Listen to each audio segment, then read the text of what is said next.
Raizin the Roof, presented by the Central Indiana Realtist Association, a local chapter of the National Association of Real Estate Brokers. Our mission is to build wealth through home ownership by enhancing economic development.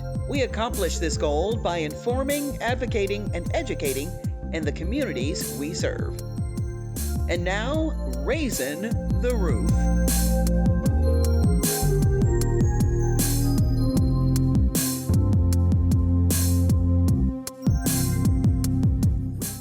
Welcome and thank you for joining us. We're Raizin the Roof. These programs are designed to show you how to build generational wealth through home ownership. I'm Priscilla Russell, your agent with Hustle. And my co-host today is Dolores Kennedy, and I am broker owner for B&K Real Estate Services.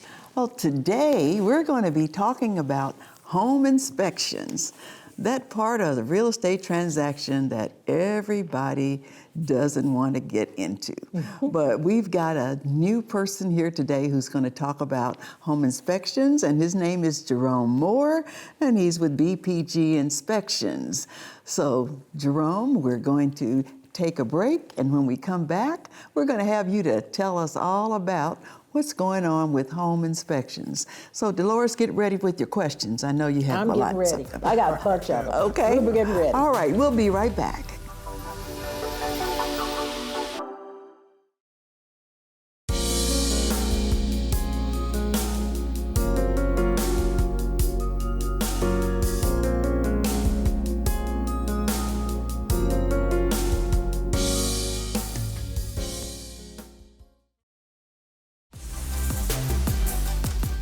Welcome back to Raizin the Roof.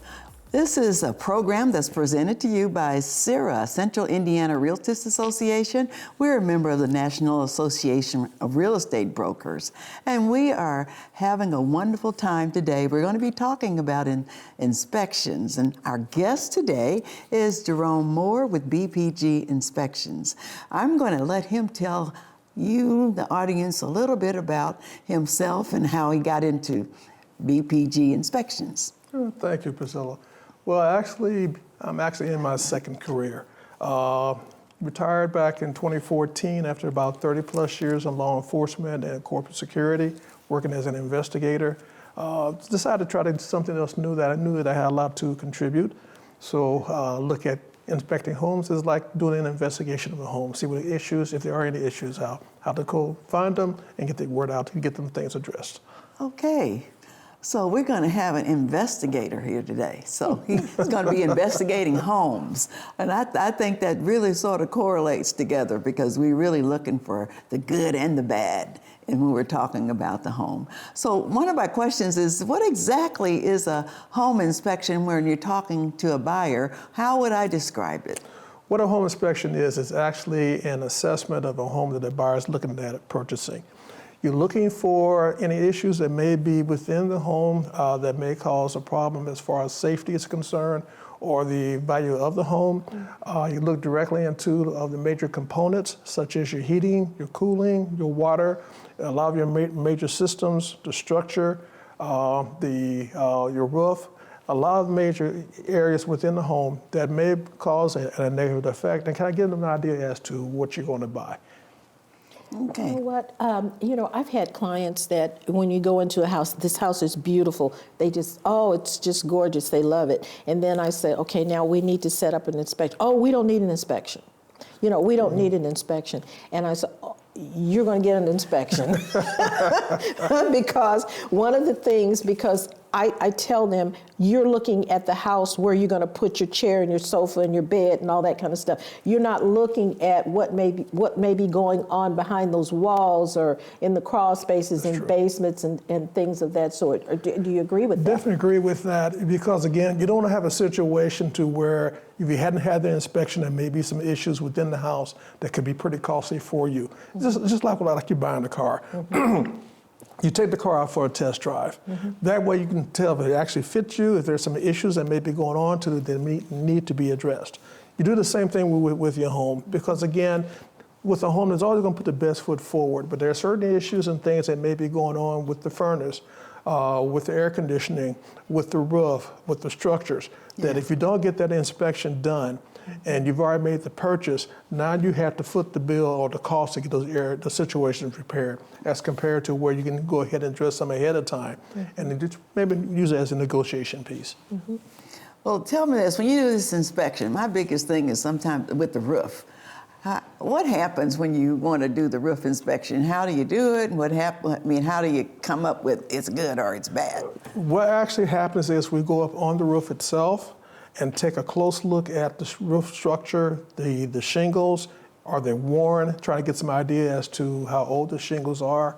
The average, as far as the roof is concerned, is usually around about 15 to 30 years, depending on the roof itself, how it's made, how long it's been there. Also, you open to roof damage, such as hail, such as wind, to where some of the shingles and things could be pulled off of it. Because the main issue or main thing with the roof is the fact of keeping moisture off from the top of the house that could work down into the house itself.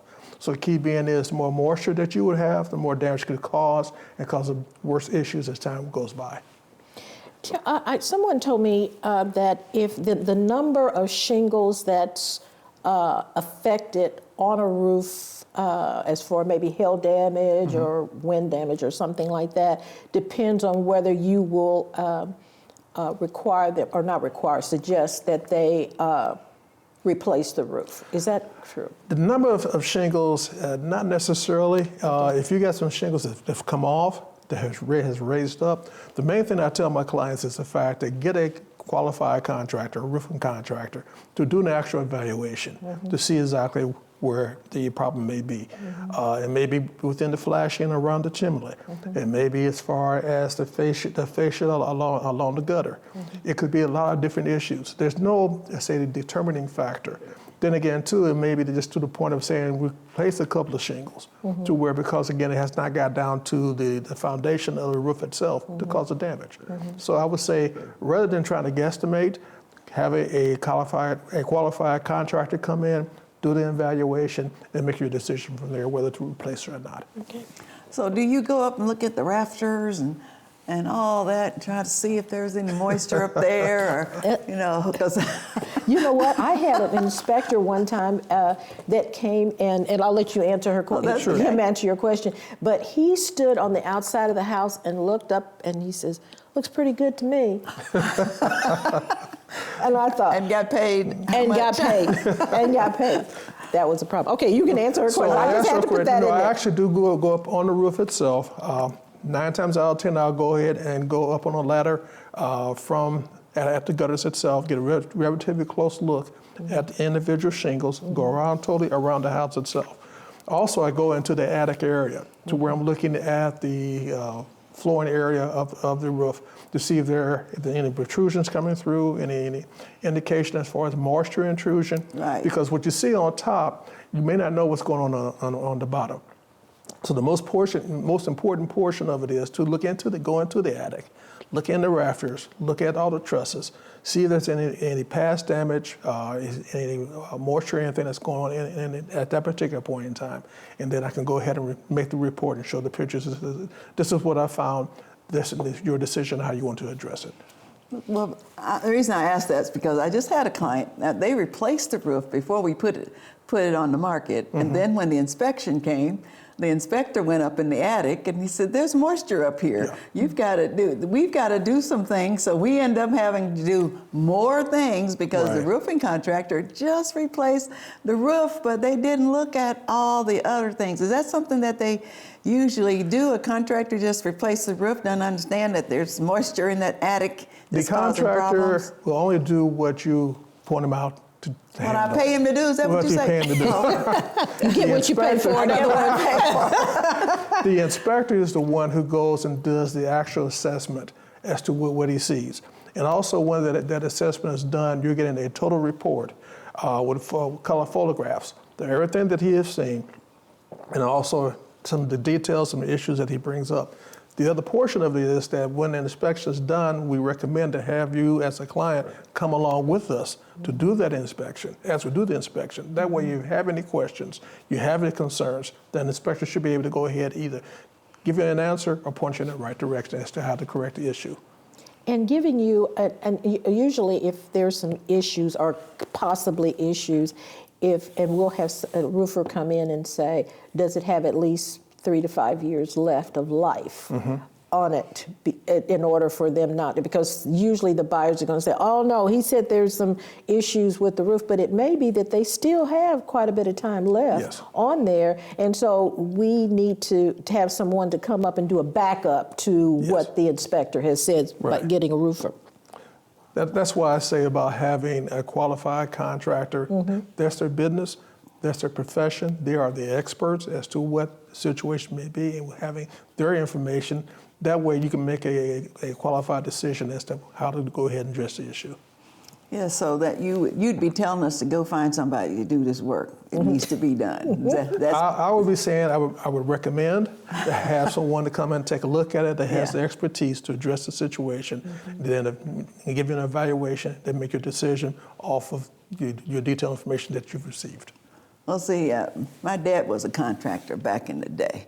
So it seemed like every time we'd go for a job, we'd have to compete against 2 or 3 contractors. So now when I'm doing something, I always want 2 opinions. So I can figure out if the inspector's really right. Do people challenge you? I know I would be a challenger. Well, a lot of times I'll tell people, am I expert on everything? No. Do I know everything? No. Can I make a mistake? Yes, I can. That's why I'm saying, you get someone, I say, like you said, a second or third opinion.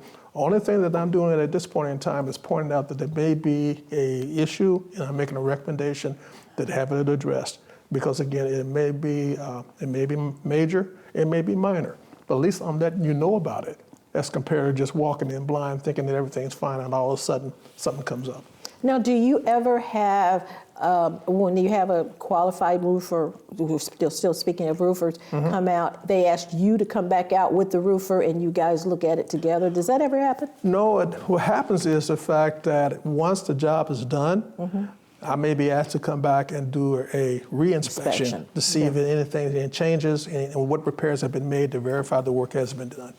Good. You know what? We're going to be asking you a bunch more questions. Not only roofs. We just started at. We're going to stop at the. We're starting at the top and working down. Okay. So we're going to. That's what everybody asks about. They want to know about that roof. They want to make sure that they've got a good roof, because when the winter comes and all that kind of stuff comes, they want to be sure that they're not going to have leaks. Water coming down. Getting a water bed that they didn't buy. That's what they're going to make sure that they don't have. But we're going to be right back with Mr. Jerome Moore. He's going to talk to us some more about home inspections, and we're going to get more education so we can know what's going on. One of the things I will say, we don't have, and I'll have you address this, we don't have a lot of minority home inspectors. We want you to address that when we come back. All right. Okay. We'll be right back with Raising the Roof with Mr. Jerome Moore, who's with BPG Home Inspections. We'll be right back.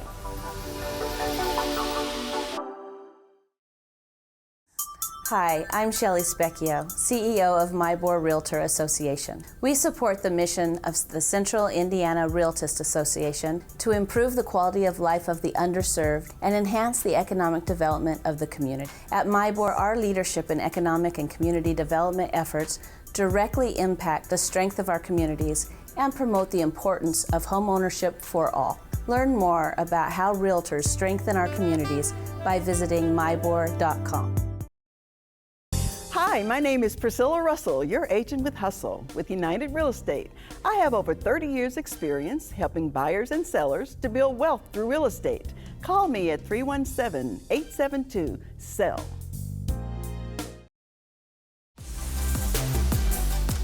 And we're back with Raising the Roof, and today we have Mr. Jerome Moore, who is with BPG.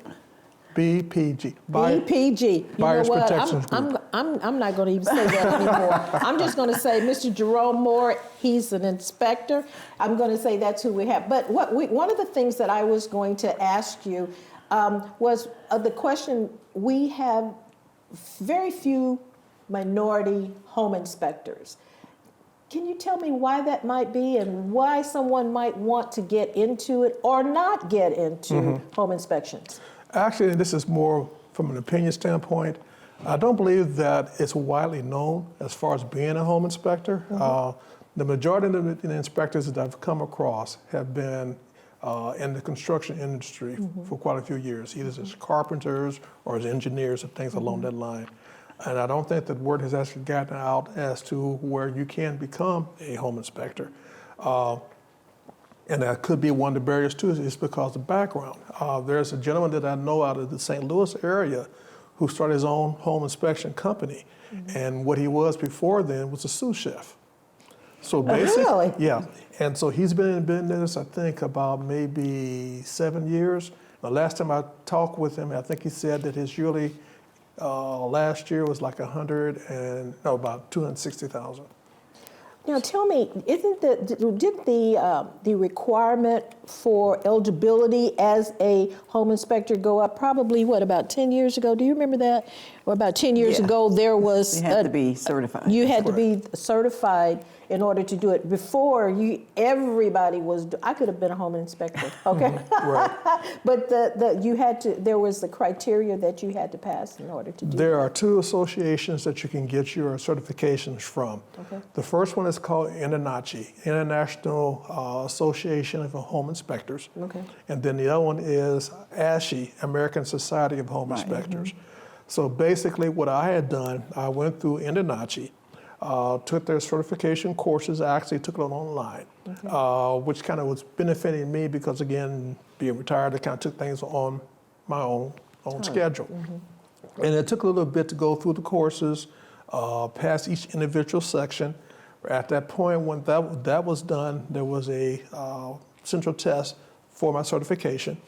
I passed the test for the certification, and with that qualified me to take the national exam, which is the National Association of Home Inspectors exam.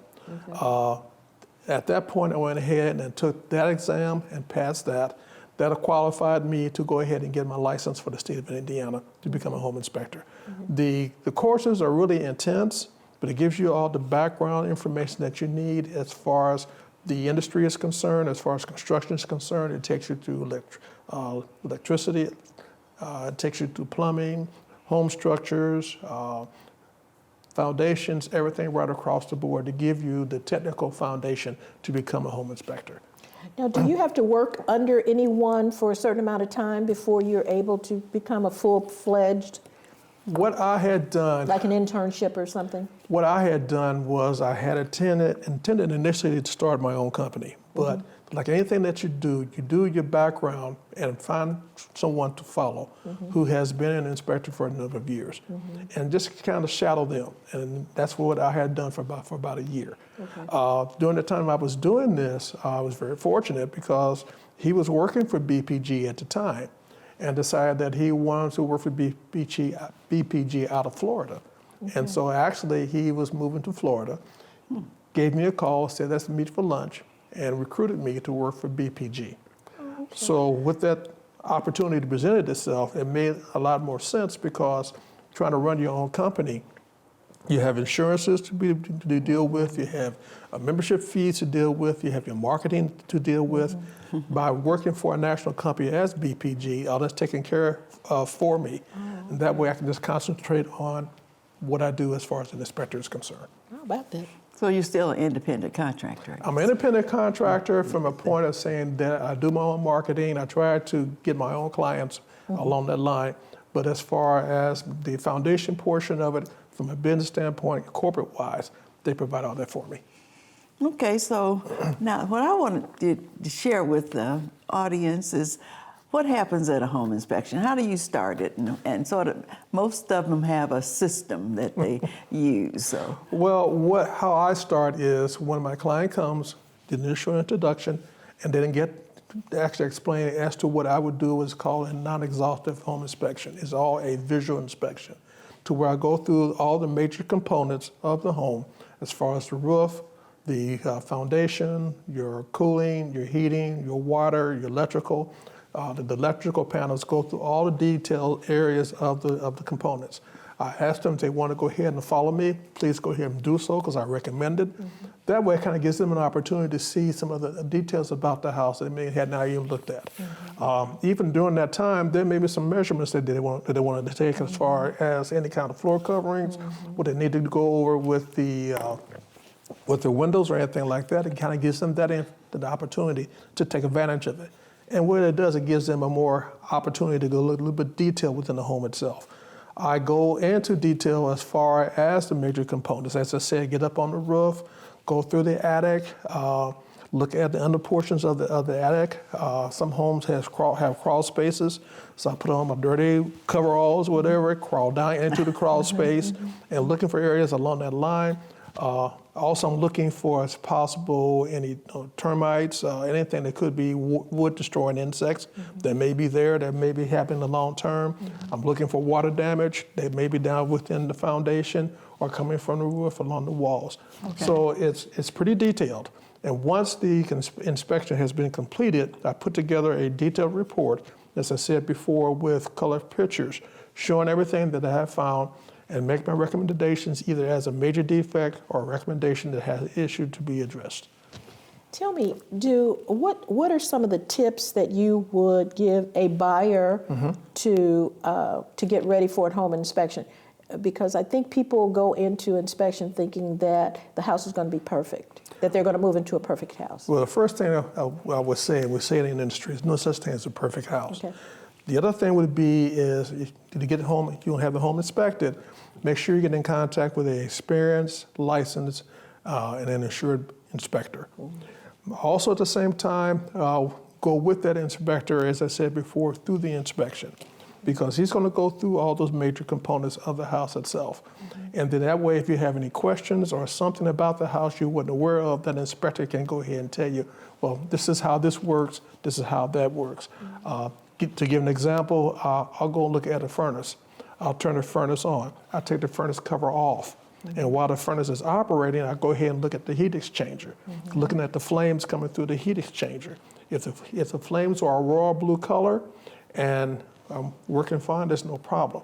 If the flames start having like a yellow hue within the flames itself, now we got a problem from the standpoint of it's not proper combustion happening. I'd never heard that before. I never heard that before. That's right. Okay. The other part of it, even is something common as your kitchen faucets.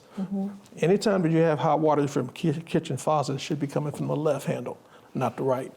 Unless my Okay. son is the contractor. The left handle. Okay. Hot water always comes from the left handle.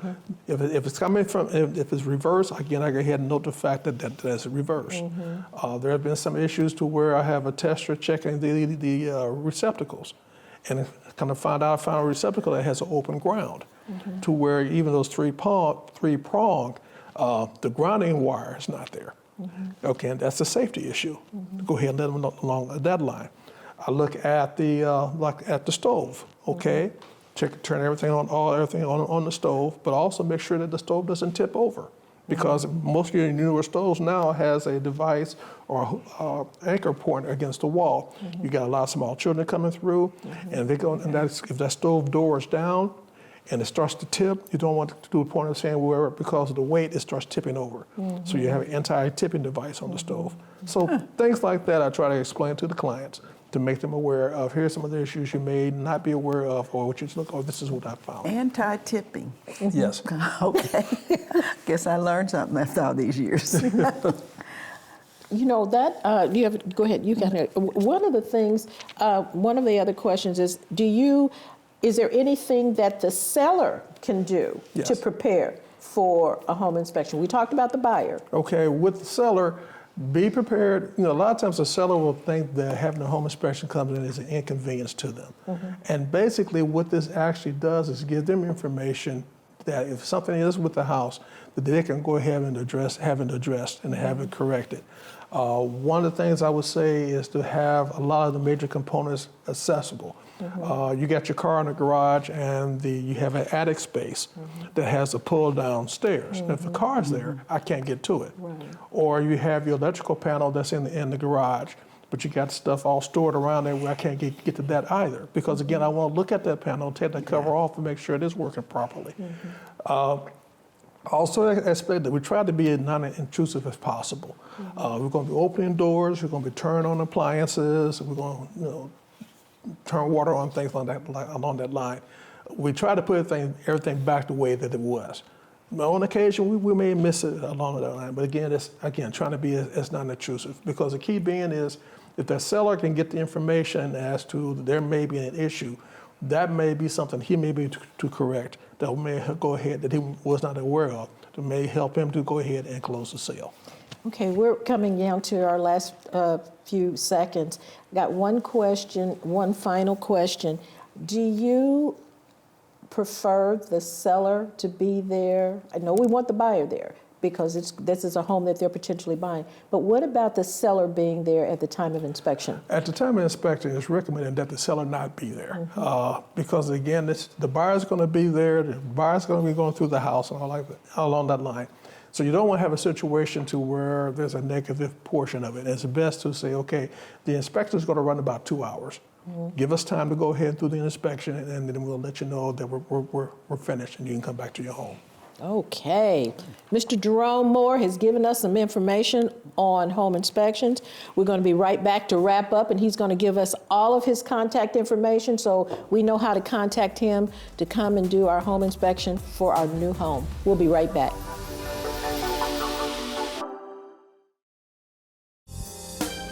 Hello, I'm Dolores Kennedy, broker owner of B&K Real Estate Services, where helping you buy or sell your home is what I do. Call me. You see the number. Call me. On the first Wednesday of every month, realtors and real estate professionals are invited to our CERA meeting, which is at 11:30. For information on attending the meeting, please go to our website at www.cira.org for meeting information. Thank you. Thank you for looking at us today with Raizin the Roof. We're going to be closing out, and we want to give the information on our inspector today. And Mr. Jerome, can you give the audience the information on how to contact you? He gave us some outstanding information today. Yes, again, I work with BPG Inspections, that's Buyer Protection Group. I can be contacted with jerome.moore@bpginspections.com. If you wish to schedule me or anyone to do an inspection for BPG, you can contact me 1-800-285-3001. Okay, Jerome, we want to thank you for coming today, and we want to thank you for tuning in to Raizin the Roof with Central Indiana Realtors Association. We're going to be wrapping up, and we hope to see you again the next time. Raizin the Roof.